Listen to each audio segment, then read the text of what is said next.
Les doy las gracias a todos por asistir a esta reunión, ya que yo, aun sin conocerlos, me siento en familia y por lo tanto me imagino en una pequeña reunión con mis amigos. Supongo que ustedes ya saben quién soy. Sin embargo, quiero que me conozcan de verdad y por eso les voy a desnudar mi alma esta noche. Así que empecemos. Y Dios me hizo mujer. Y Dios me hizo mujer, de pelo largo, ojos, nariz y boca de mujer, con curvas y pliegues y suaves ondanadas, y me cavó por dentro.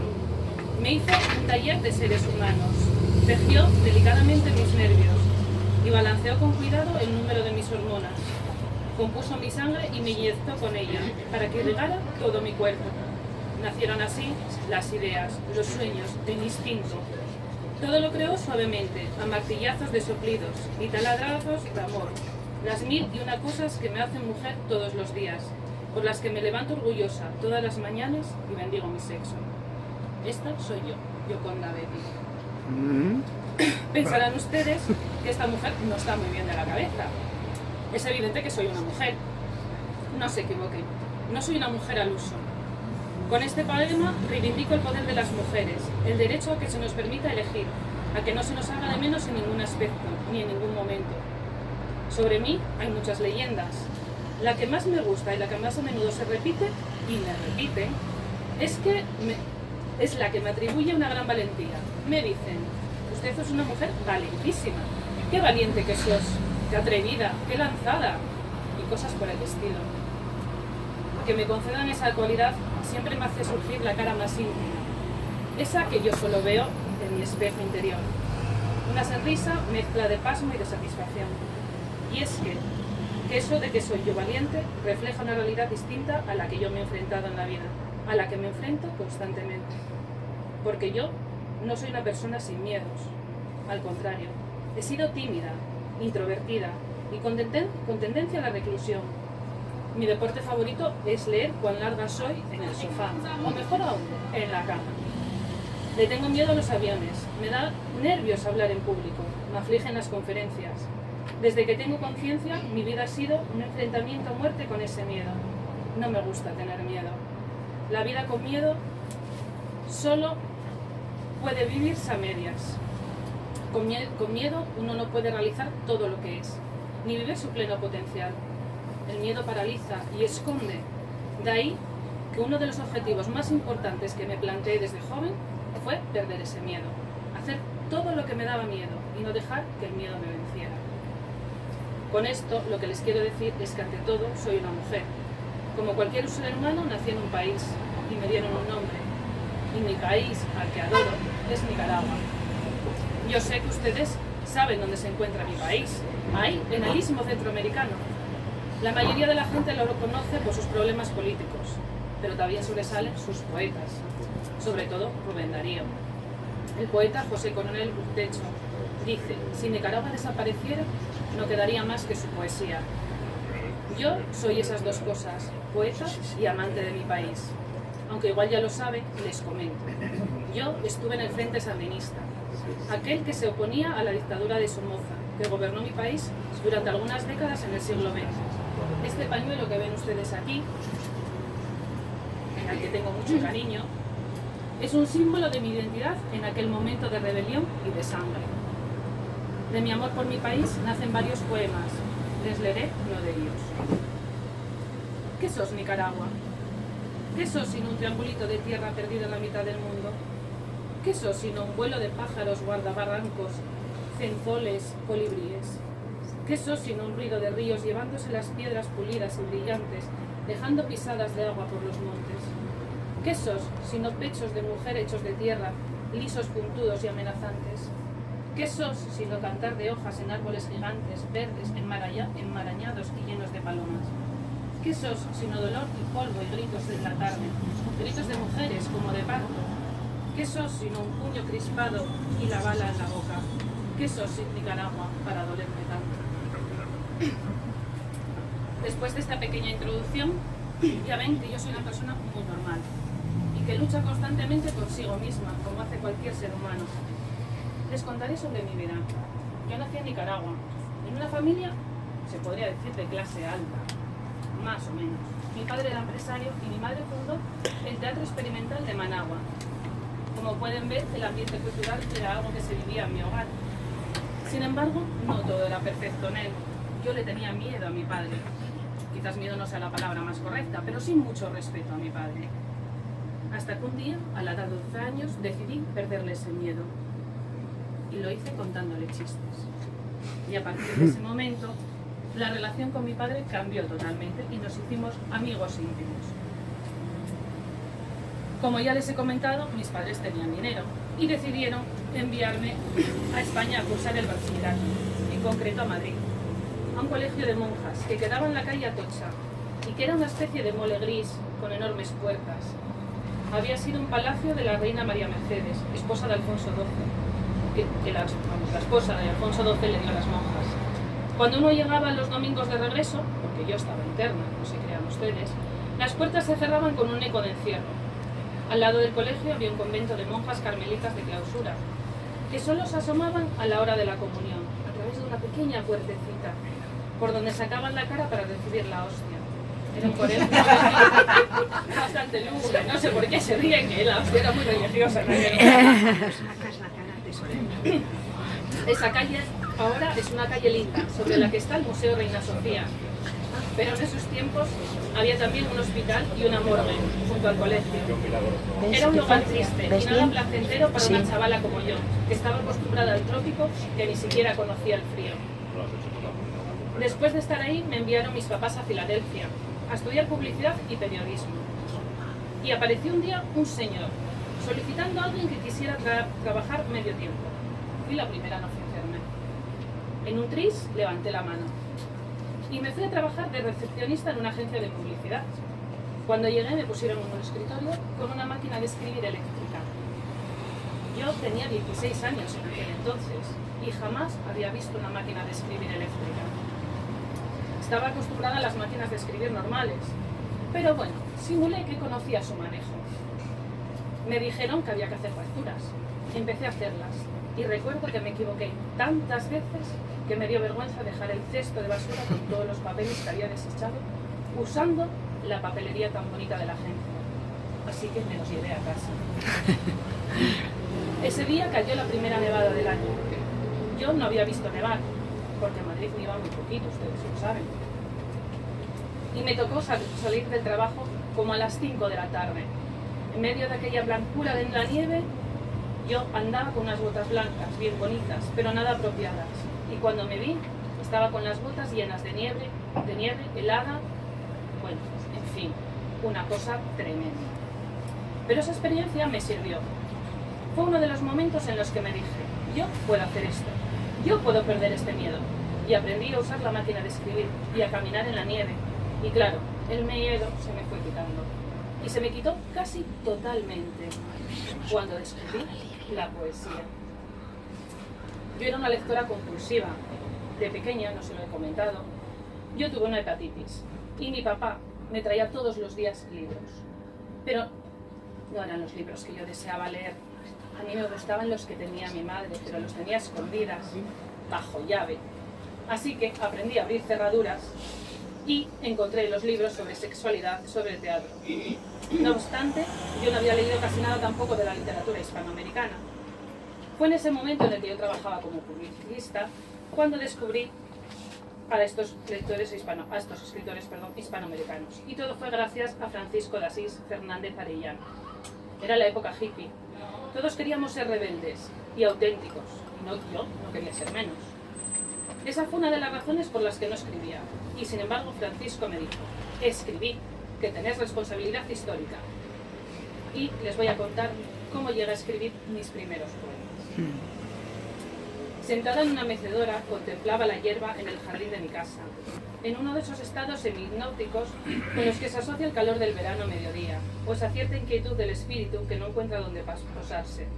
Cuando de pronto, la frase aquella apareció en el recto horizonte, de mi sopor moviéndose sinuosa como una serpiente que imitara al conejo de Alicia, pidiéndome que la siguiera a un árbol imaginario, en el que iba enroscándose a medida que nuevas palabras se sumaban, apareciendo todas ellas perfectamente articuladas en los anillos del cuerpo reptil, que me tentaba, como habrá tentado a Eva, el tristemente célebre Ovidio del paraíso terrenal.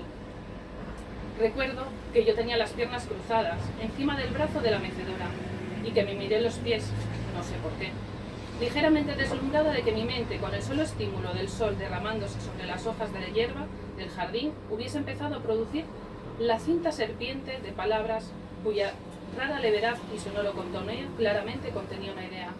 Un mundo misterioso que tomaba forma frente a mis ojos, reverberando en la luz perpendicular como un animal de espejismo, que imperioso me pedía que le concediera la vida y no lo dejara marchar. Atrápalo, me pedía un instinto que ignoraba hasta entonces.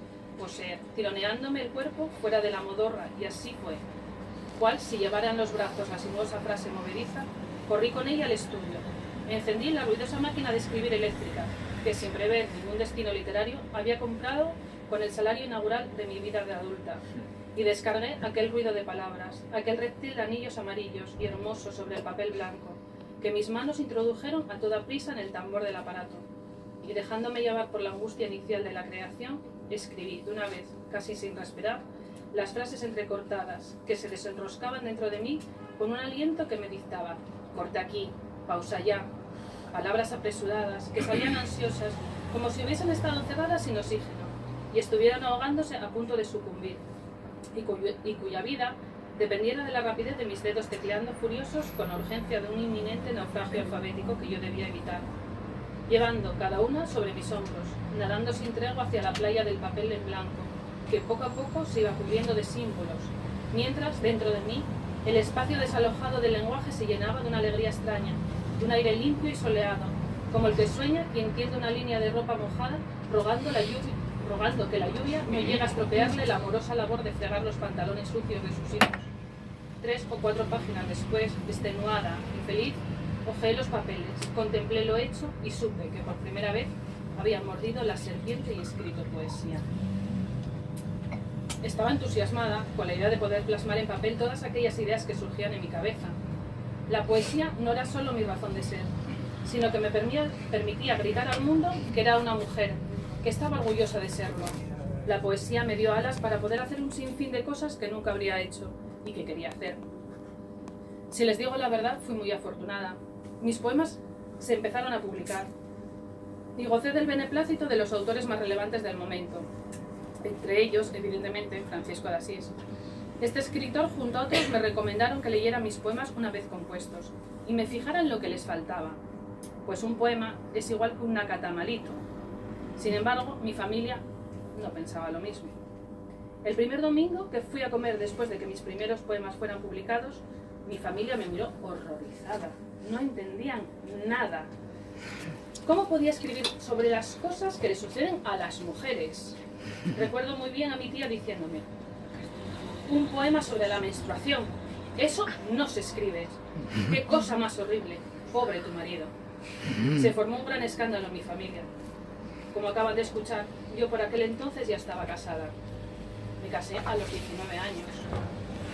No fue un matrimonio feliz. Yo era muy joven y él era mayor que yo. Nuestras ideas eran totalmente opuestas y, como supondrán, cuando él leyó ese poema me prohibió volver a publicar sin que él me diera antes el beneplácito. Como ustedes comprenderán, me rebelé. ¿Y a quién dejé? Fue a él.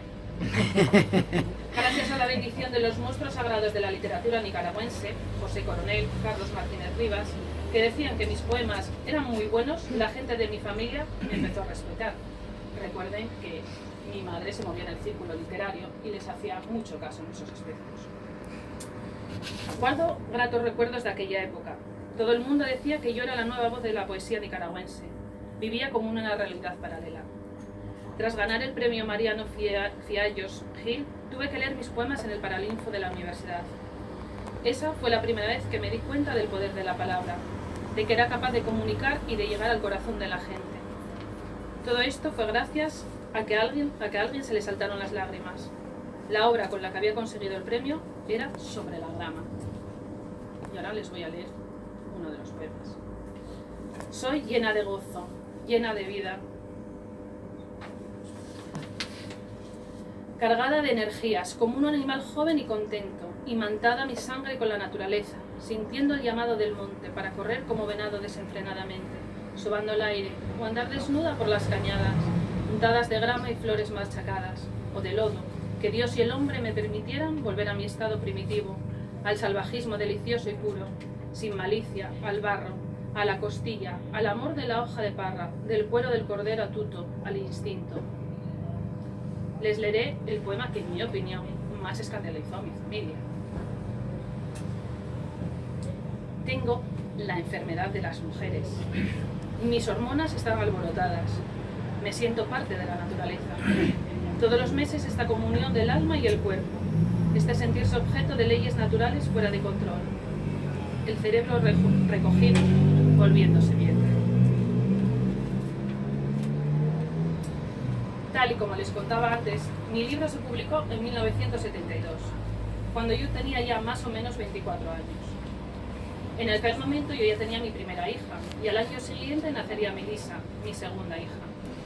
Mis tareas de madre no me alejaron del mundo cultural. Es más, en ese momento descubrí a Julio Cortázar, y comprendí que lo que yo deseaba era ser la maga de su libro Rayuela. Como para no.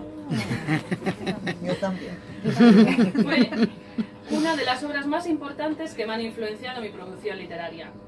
Además de la cultura, a mí, como a mucha gente de mi generación, me preocupaba lo que estaba pasando en Nicaragua.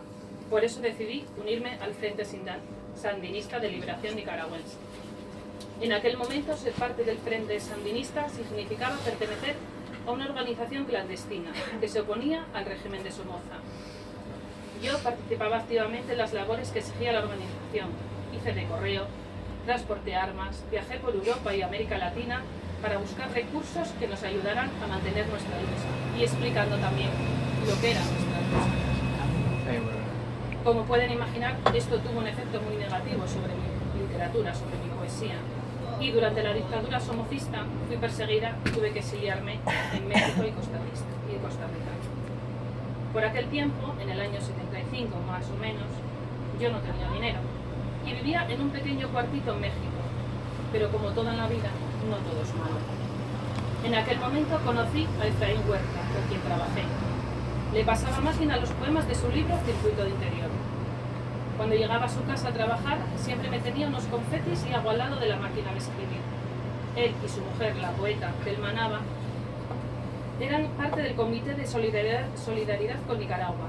Me llevaban a tomar el café en Polanco y desde allí empezamos a montar diversas estructuras de apoyo al Frente Sandinista.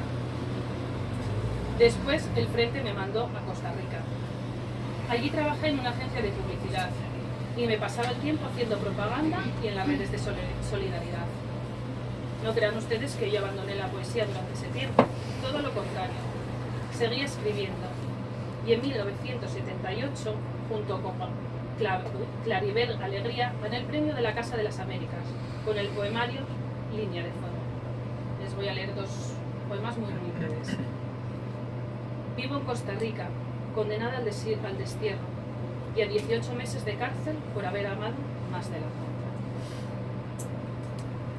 Y les voy a explicar cómo me sentía yo en aquella época. Con sus miradas de perros mal pagados, me seguían, con sus caras llenas de disciplincia y torturas y crímenes, pretendiendo que el sueño me dejara, que mis convenciones me dejaran, que dejara la lucha y mis hermanos.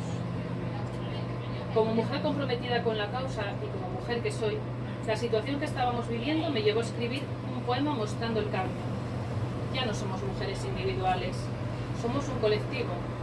Estamos creando una nueva sociedad y así compongo La Madre. La madre se ha cambiado la ropa, la falda, se ha convertido en pantalón, los zapatos en botas, la cartera en mochila. No canta canciones de cuna, canta canciones de protesta. Va despeinada y llorando, un amor que la envuelve y sobrecoge. No quiere ya sola a sus hijos, ni será sola a sus hijos. Lleva prendidas en los pechos miles de bocas hambrientas. Es la madre de niños rotos, de muchachitos que juegan trompo en las aceras polvosas. Se ha parido ella misma, sintiéndose, a ratos, incapaz de soportar tanto amor sobre los hombros, pensando en el fruto de su carne, lejano y solo, llamándola a la noche sin respuesta, mientras ella responde a otros gritos, a muchos gritos. pero siempre pensando en el grito solo de su carne, que es un grito más que ese griterío del pueblo, que llama y le arranca hasta sus propios hijos de los brazos. Este poema, como pueden ver, es un llanto por los sacrificios que hacen las mujeres y que no deben olvidar que yo ya tenía 2 hijos justo en esa época, y en el año 1978 nació mi hijo también, evidentemente, de mi segundo matrimonio, porque si se acuerdan el primero se fue a buscar.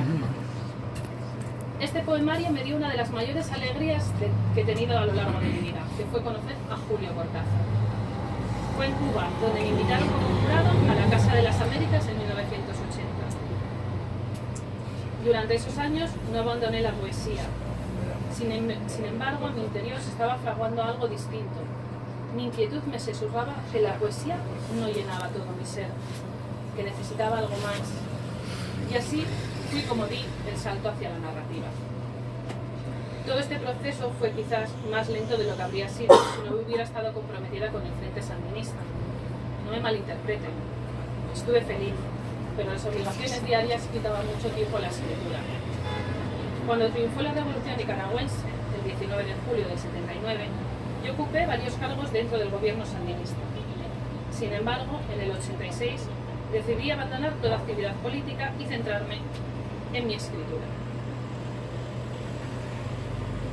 Como les comenté, no había abandonado mi poesía, pero ya saben que yo ya necesitaba algo más, no me sentía completa. Y así escribo un libro para niños, El taller de las mariposas. Les voy a comentar el inicio, así que comentar leerles. Las mariposas no pesan casi nada, son leves, son apenas como un pestañeo de la luz del sol, como si al sol le picaran los ojos y parpadeara rojo o amarillo. Como los hay de tantos colores, se podría pensar también que son estornudos del arco iris, o pedacitos que se le desprenden cuando el arco no queda completo. Hace mucho tiempo, las mariposas no existían. Los diseñadores de todas las cosas solo tenían permiso para diseñar por separado, los animales del reino animal y las flores, frutas y plantas del reino vegetal. Había, sin embargo, entre los diseñadores un joven muy inquieto que se llamaba Odaer, a quien esta prohibición le molestaba mucho, porque a él le gustaba pensar en cómo mezclar las especias y hacer experimentos. Odaer era muy ingenioso y siempre estaba armando cosas con las manos.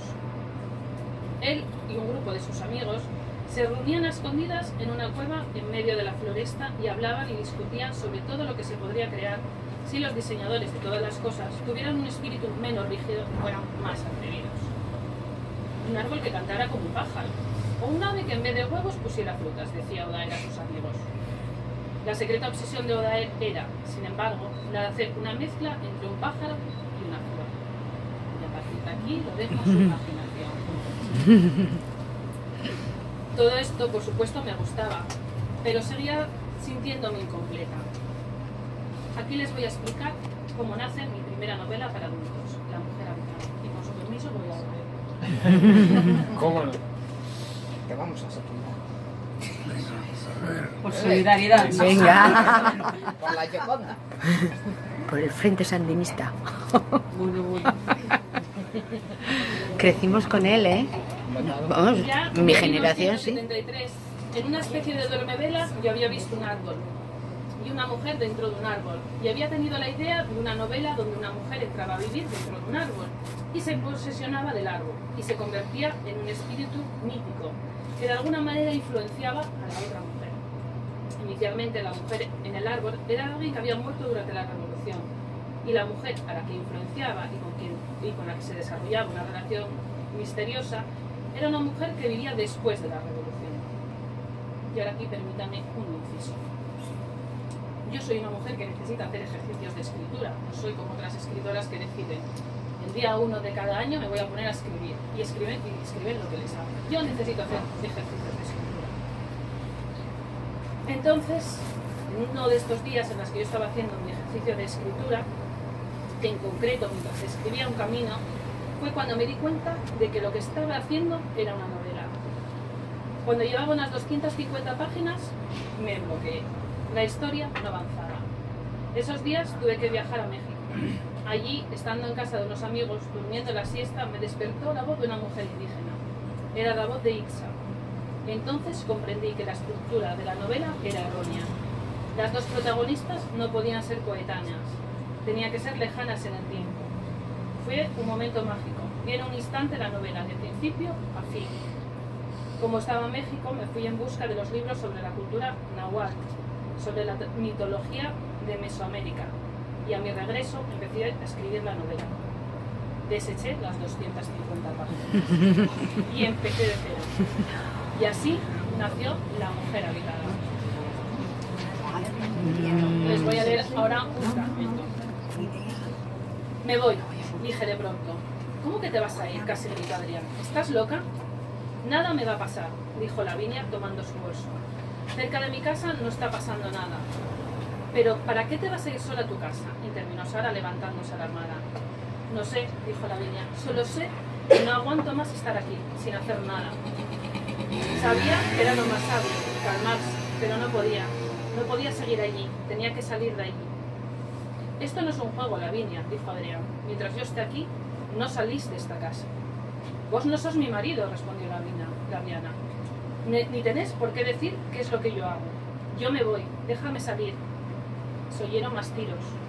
Lavinia frenética trataba de salir, pero Adrián se interponía entre ella y la puerta. Y era fuerte. Aunque no fuera muy alto, tenía el cuerpo recio y musculoso. Razonemos, Lavinia, por favor, imploró Adrián. ¿Para qué querés salir? No podía responder, simplemente sentía la necesidad de irse de allí. ¿Cómo explicarles que no quería estar en ese mundo al que sentía ya no pertenecer? Poco a poco el impulso fue cediendo a la razón. ¿Para qué quería salir? No podía unirme a los manifestantes a esa hora. Andarían por las calles quizás incendiando buses, expresando la rabia de haber tenido que acompañar silenciosamente el cadáver entre los soldados. No podría hacer nada más que esperar, igual que ellos. Dentro de la obra de La mujer habitada, Lavinia es la que vive el presente, la realidad presente. Y ahora les voy a leer la parte que corresponde a Itza, que viene justo a continuación. ¿Por qué la empujé? ¿Qué me llevó a impulsarla hacia afuera, allí donde se escuchaban sonidos de batalla? Ni yo misma lo sé. Sentí la profunda necesidad de medir mis fuerzas. ¿O fue que en mí resonaron los recuerdos de los bastones de fuegos? No debió haber sucedido. Estoy abatida en ella. No conozco este entorno, sus manejos, sus leyes. No sé medir estos polígonos desconocidos. Creía estar lejos ya de los impulsos vivos, pero no es así. Cuando mi deseo es muy intenso, ella lo siente con la fuerza con que yo me lo imagino. Debo ser cauta. Me apagaré en su sangre. Como les he dicho, en este fragmento hay dos personajes que están íntimamente unidos. Lavinia vive en el mundo actual y la otra voz, la de Itza, que es una indígena que murió a manos de los invasores españoles y que despierta reencarnada en un naranjo en el jardín de la casa de Lavinia. Esta voz íntima acompaña, inspira y critica a Lavinia. Se establece así un diálogo entre la historia, los sueños, la tierra.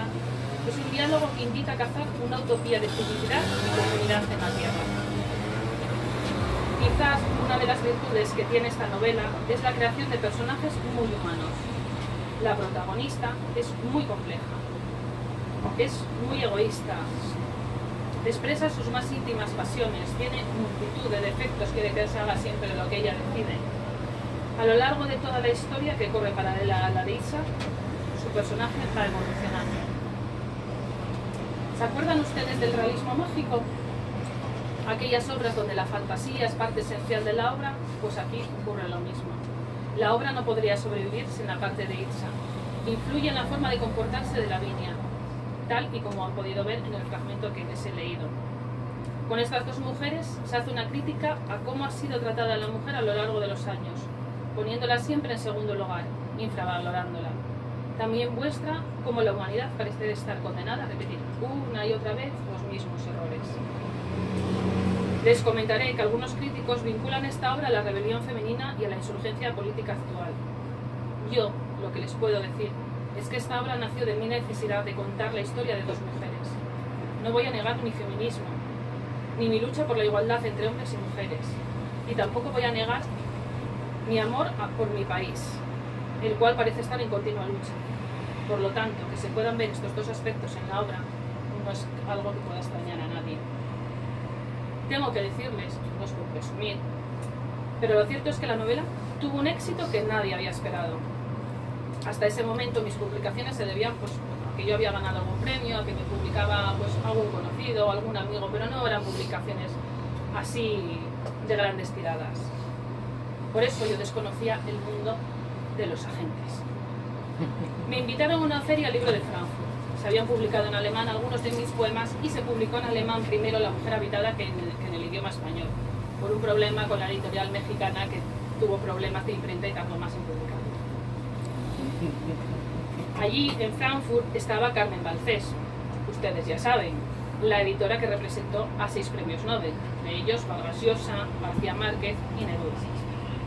Y me acerqué a su stand y le dije, necesito un agente. Ah, sí, sin ningún tipo de problemas. Como comprenderán, otro impulso, que puede hacer pensar que yo estoy algo loca. Pero tuve suerte, y allí estaba Salam Rushdie, que le dijo que era una mujer maravillosa. Carmen accedió a recibirme y también a ser mi agente. Fue así como descubrí el mundo de los viajes, de las entrevistas, de la exposición pública, algo que, confieso, no me gusta. Las multitudes no es lo mío. Yo prefiero estar en un lugar pequeño, íntimo, como aquí, como ahora, donde yo puedo ser yo mismo. Tras escribir esta novela, decidí que la próxima no tendría que ver conmigo, nada que reflejara mi propia vida. Quise hacer que fuera todo imaginario. Así surge Sofía de los presagios. Sofía se pierde en medio de la multitud un día que sus padres discuten. En ese momento, Sofía es acogida por unos gitanos. Aunque el destino le brinda a otros padres y un mundo nuevo, también le enfrenta a muchas situaciones dolorosas y a la prepotencia patriarcal de René, un marido que la encierra y la priva de su libertad. Un carácter rebelde y ansioso de libertad, siempre en búsqueda de su propia identidad, la hará enfrentarse a cualquier norma que se le imponga.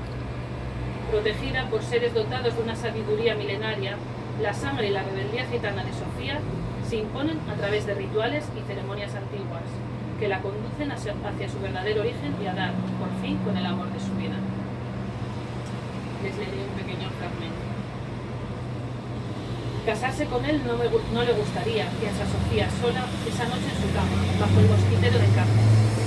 Pero probar sus habilidades de amante era una posibilidad, que además serviría a otros propósitos que hace tiempo le rondaban la cabeza. Con él ella podría experimentar otro tipo de poder, un poder como el de la tierra. Después de esta novela escribí Waslala, una novela que les voy a decir fue un largo embarazo, me costó 6 largos años de trabajo. Si recuerdan, en La mujer habitada tenía esa idea utópica de que todo se restableciera y fuera ideal. Pues bien, la utopía, su búsqueda, fue lo que me llevó a escribir Waslala. Pero como me sucede algunas veces, no conseguí resolver la trama.